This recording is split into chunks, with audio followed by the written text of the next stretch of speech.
who just did Martin Luther King was excellent. I really thought I was there. And we know that the tradition and hope that Martin Luther King holiday will bring a conceivable relationship between black and white Americans. He was the first black American honored, and his nonviolent army gave Americans new birth of freedom. The liberators who freed both black and white people. We celebrate King's birthday every year to remember the struggle for fulfillment of his dream. This is a day to be thankful for that study, that struggle, and the continuing preparations for more victory to come forward. A day set aside for study, struggle, and preparations. A day set aside for measuring ourselves in America against the terrible yardstick of King's hope. We hope this time will be used to mobilize against the evils of racism, militarism, unemployment, and violence. We will dedicate this day to the memory of an American giant who remembered his "I have a dream," a speech which is created with mobilizing supporters of desegregation and prompted the 1964 Civil Rights Act. Surely we all remember, "I have a dream that my little children will one day live in a nation where they will not be judged by the color of their skin, but by the content of their character." Everybody remembers that. Dr. King's holiday is more relevant today because there are more people who are trying to remove or push back the progress that the dream has made for us so far. It also educates our younger generation about our struggles. This holiday is also for the millions of people who fought and died for the same dream. We must never forget his ideologies about racial culture, national, economic, political, and social change. He was a great man with love for his fellow man and youth. Thank you.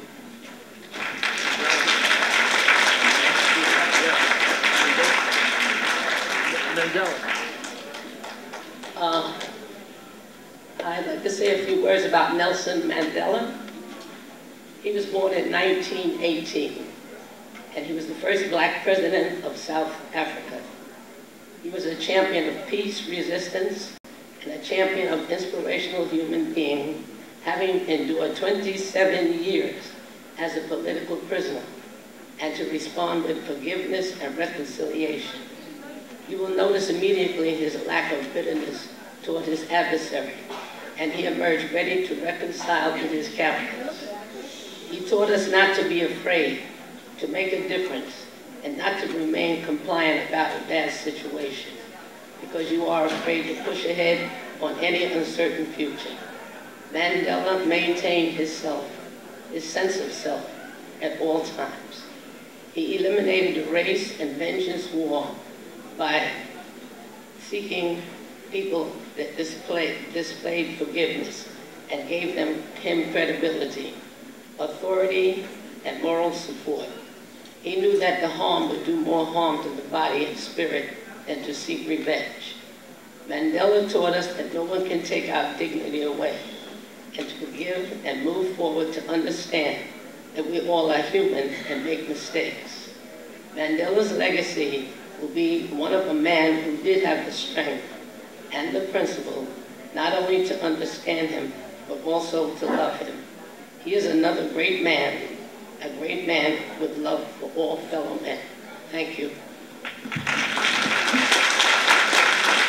All right. Mr. Myron Jackson is in the house. There he is. All right. You all know Myron Jackson. When he starts a poetry poem, you will get revved up, talked about, and want to, can I do that? How do you do that? Mr. Jackson is here.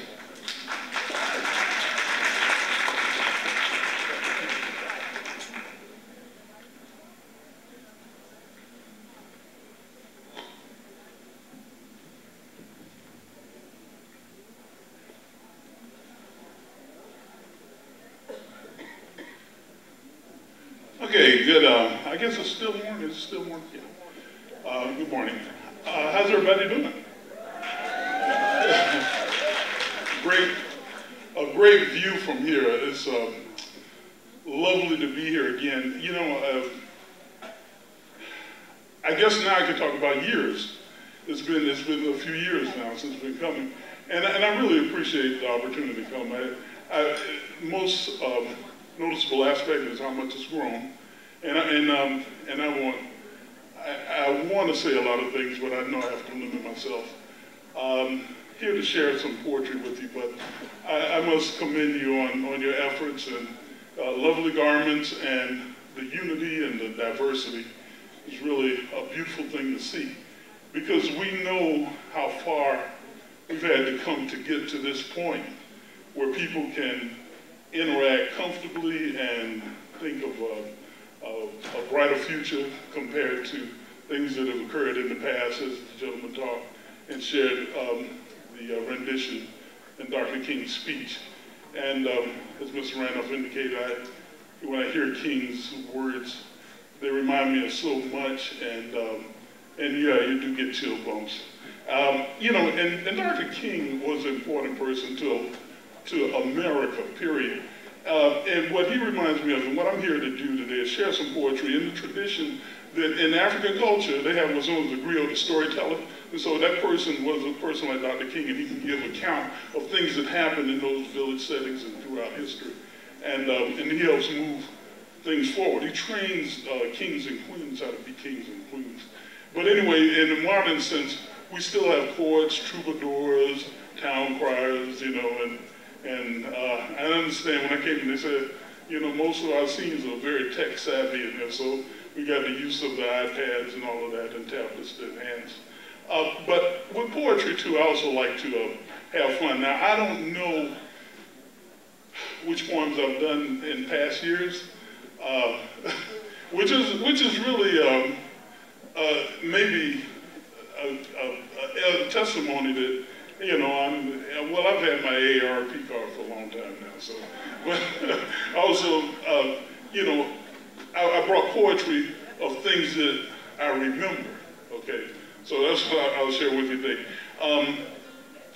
This one I call Confection Reflections. It was called Sweet Dreams, Sweet Memories, but I found out everybody has a poem called Sweet Memories. So I call this one Confection Reflections, and it's all just meant to give us a little glimpse at memory lane, so to speak.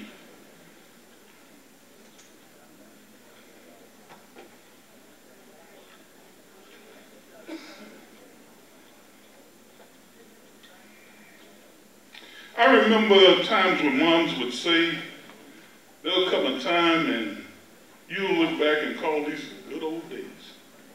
And God knows that she was right in every way. Of course, my biggest regret is that they couldn't stay. They melted away all too quick, like a fudgesicle, a push pop, a snow cone, a drumstick. Sweet nonetheless, you know, like cotton candy, sugar daddies, or those candy-strung necklaces. Sometimes the only thing handy was a syrup sandwich, panucci, or sugar water. But Lord knows you can do some major damage with just 1 quarter.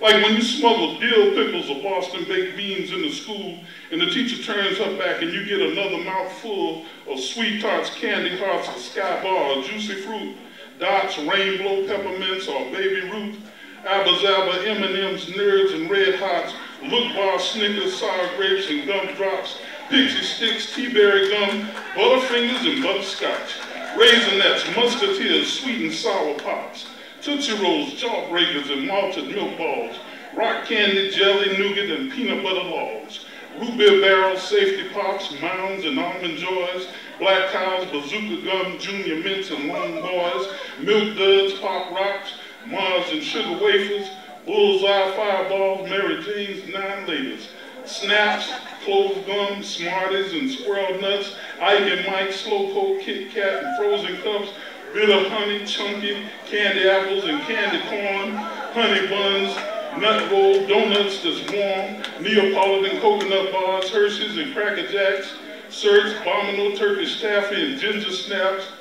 And you get greedy and the teacher don't see me. You take that Turkish taffy, you smack it, crack it, and pack it in your mouth, and suddenly you can't breathe in or out.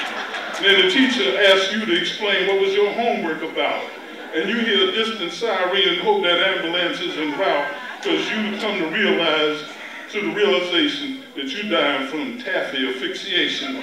Caramel creams, O. Henry Zero Bars and Fifth Avenue, Jolly Ranchers, Rock and Roll, Clark Bar and Charleston Chew, Starburst, BB Bats, Orange Slices and Double Bubble, Heath Bar, Butter Toffee, Peanuts, Pears and Chuckles, Goldmine Gum, Zagnut, Payday and Kits, wax bottles, wax mustaches and those wax lips, hot tamales, bubblegum, cigars and Necco wafers, jujubes, charms, nips and lifesavers, chitlets, sugar babies, chickle stick, Oreos, oatmeal cookies and cheese nips, lemon heads, windmills and jelly beans, devil food cake, licorice twist, Twinkies with cream, bonbons, dum-dums, yum-yum tums, popcorn, moon pies and fruit stripe gum, fizzies, Nestle Crunch and animal crackers.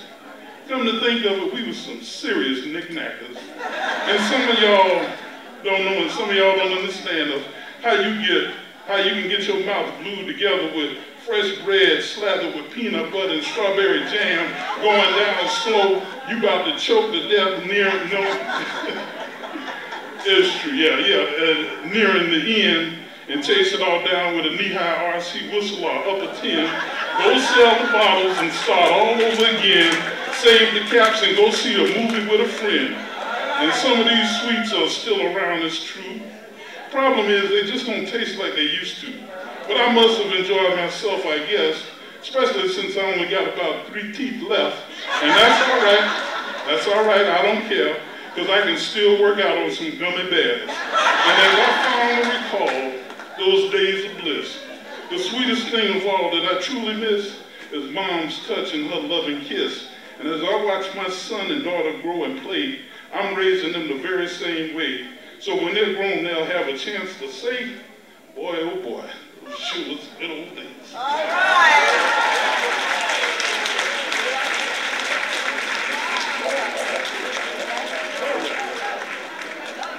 Okay, let's see. One more, and I know y'all hungry, it's getting near lunchtime, let's eat. You know, I realize as you age, you know, you misplace things. So I started seeing, I realized that I misplaced my keys, I misplaced, oh gosh, wallet, eyeglasses, and so on and so forth. So I call those the lost years, you know, because you start losing things. But so anyway, these poems, and this particular poem talks about that. And I got to be careful how I introduce the name of this, because this is what I do when I lose my glasses, when I find them. And they're multifocal glasses. So when I find them, I just take them and then I kiss my multifocal glasses.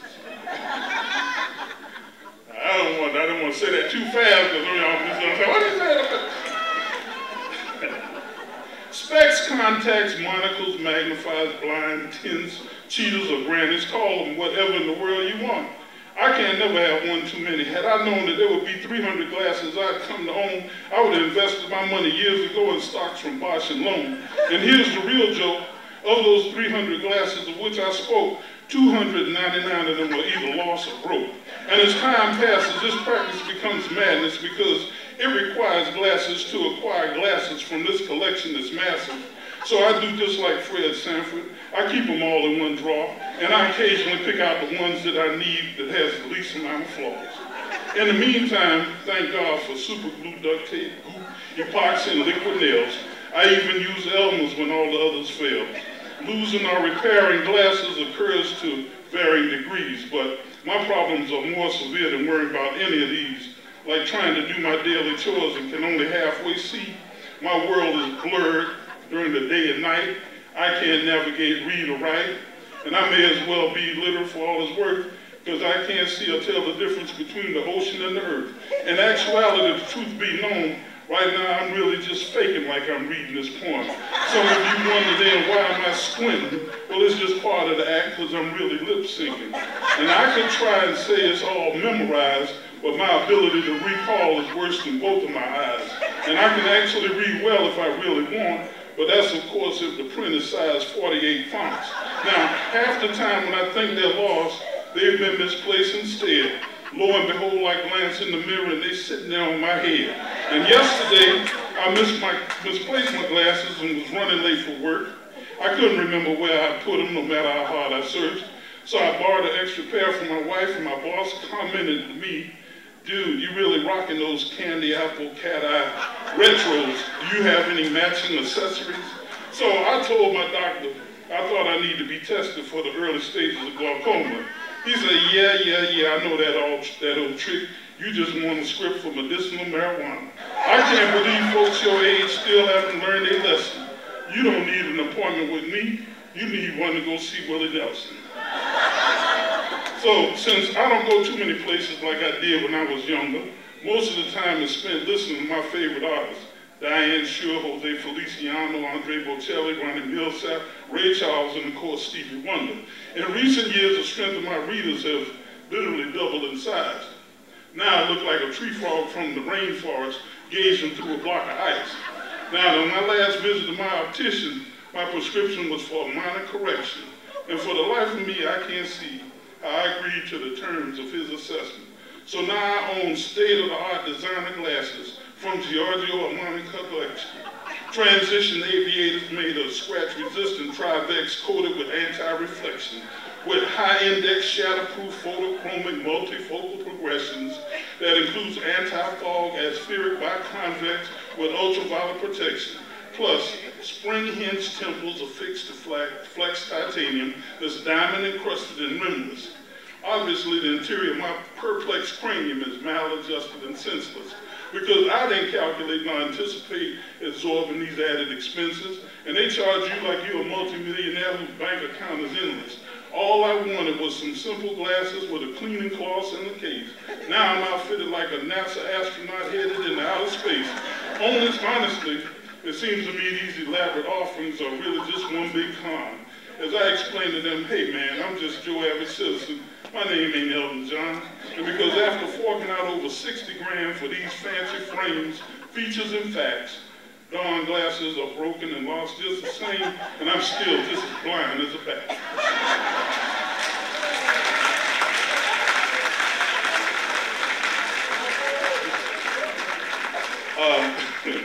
Yeah, you know, y'all keep up the good work, because this is one of my favorite places to come, and I'm serious, because like these poems like these, you know, I don't write. The community writes. They say, you know what, you forgot. They start calling off their favorite candies or other things they do with their glasses or things they do with their keys. But it's good to laugh and have fun. Also in the midst of, you know, in looking at history, you know, even when you talk about Dr. King, he had a great sense of humor too. You know, and some of my favorite quotes by him, I love the one when he says, how long, not long, because the arc of the moral universe is long and it bends towards justice. Thank you very much, and enjoy the rest of the day. I'll be back. I got a dancer coming. We're going to do a little bit of drum and dance for you in the second half. I've just thoroughly enjoyed myself. I am so glad I did not. This is the event of the year.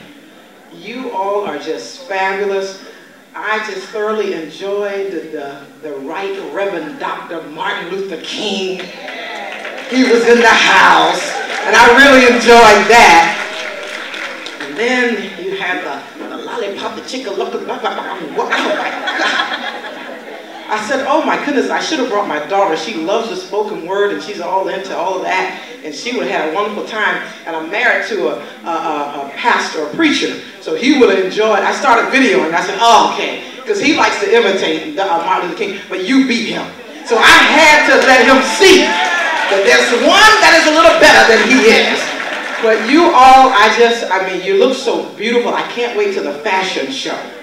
I tell you what, I was tearing up my house. I said, I gotta find something. Can I find anything? But I said, you know what? I'm just gonna watch their fashion. I can't beat them. They have way more than I do, and they look much better than I do in any of their attire. So I'm just waiting to see your beautiful African attire. I appreciate all that you do to the staff. Wonderful job. And you know what? I even found gifts for my sister-in-law's birthday. I was thinking, what do you buy someone who has everything? And then I looked back there at the table there, and I was like, this! She doesn't have this! So I've just accomplished a lot of things today. And I just say thank you for Jerry and Francis and all of the staff who put this together, and all of our guests for coming to entertain us. You are fabulous, you're wonderful, and you're probably going to get calls from us more and more to come in to entertain us. And thank you for our videographer. Give him a hand. Beautiful job. Thank you, thank you. Thank you to all of you, and enjoy yourself. All right, let's get your tickets out. We're going to do three people are going to Walmart today. Okay. First number, 374. 3.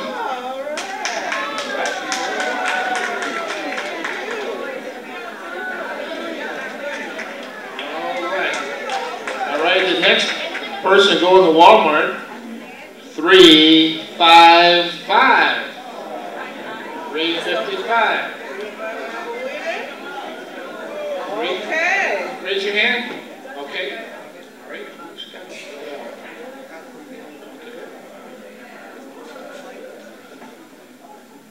All right. All right. The next number is 424. 4. Okay. All right. She won. 424. All right.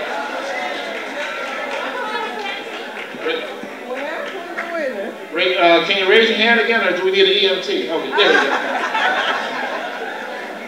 That's it. Okay, we're going to have some music playing, and then we're going to have lunch. Okay, and after lunch is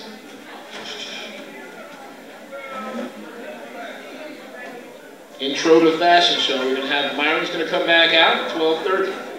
You know, each time that we present, we like to also share a little bit about the tradition, the culture. You know, basically drums were the original text messenger, cell phone, you know, and in a lot of instances in Africa they're still used in that capacity. So quite simply we're saying that drums talk.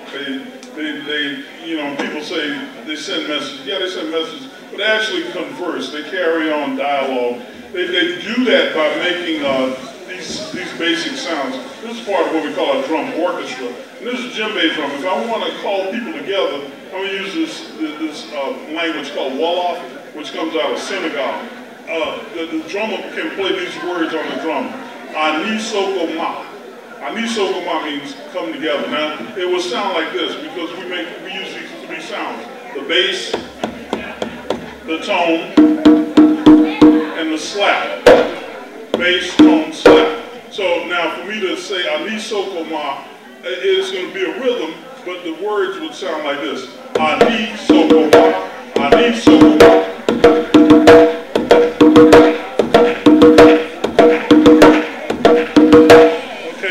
And so that's how the drummer speaks to the people so they understand that language of Wolof. And so any sound and rhythm that he plays is a combination of those two. And typically when drums are played or when any dance or music is performed, it usually consists of what we call a drum orchestra, which is usually a bell, which keeps the time. And then we have this gourd rattle here that's called a shakeré. And that's the other instrument that supports the time and keeps the time for us. We have these drums here that's called Jun, and it's Songba and Kinkani, and then we have the djembe. So played together, they create what we call our drum ensemble. These drums go all the way back to the year 1260. They came out of Mali Empire. The Mali Empire was one of the largest empires that ever existed on the planet. It was in West Africa, and during that time, when people lived in the Mali Empire, which was a center for learning, the main thing that they sent around the world on ships was books and literature. And there are parts of Africa right now in Mali that they still are researching and uncovering libraries that's been buried by like desert sands. National Geographic has a presence over there all the time, you know, documenting this sort of information. So African culture is a very ancient culture. There's many locations in the world in which were impacted by its presence. All right, so here's the dance. Funga is the welcome dance that we do in the tradition of Pearl Primus, who introduced this dance to the United States when she was a Fulbright scholar, and the first African dance that we know of in this country that was created just for her.